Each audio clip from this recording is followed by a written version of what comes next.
Welcome to the Rafa Bible Answer Man. We're delighted that people are being blessed by this Answer Man segment, which are free to you. I encourage you to listen to as many of these as you can. They'll bless you and maybe add to your Christian experience. I would encourage you to consider sending a blessing of offering to us, and it'll bless us and it'll bless you.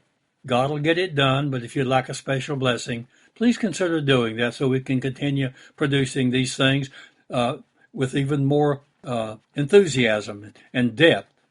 Okay, let's get to the question. Obtaining wisdom. How do we attain wisdom, Dr. West? Well, you don't have to remain limited and locked into your present state of wisdom, even though you may have quite a bit. God is free to give you even more, but you must uh, ask God for this wisdom. You must ask Him. God's not going to force it upon you, but if you're hungering and thirsting for wisdom, He'll give it to you. In fact, as Psalm 90 says, teach us to number our days that we may have a heart of wisdom. Wouldn't you like to do that? Having a heart of wisdom, where out of your heart you pursue that? In Proverbs chapter 1, verse 7 says, the reverential awe of the Lord is the beginning of knowledge. And then it goes on to explain what it's talking about.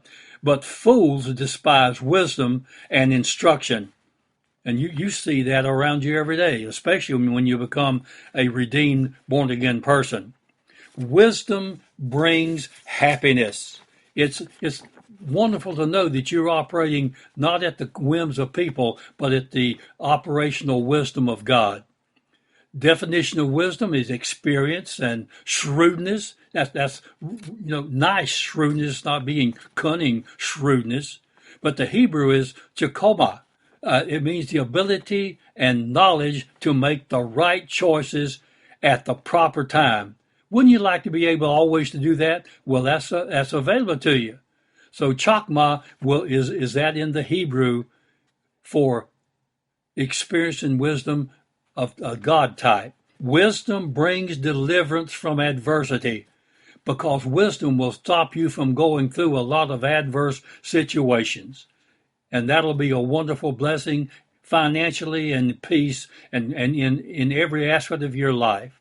1 Corinthians chapter 1 verse 30 says, ye in Christ Jesus, that means you're in Christ Jesus, but redeemed, who God has become for us wisdom, righteousness, sanctification, and redemption.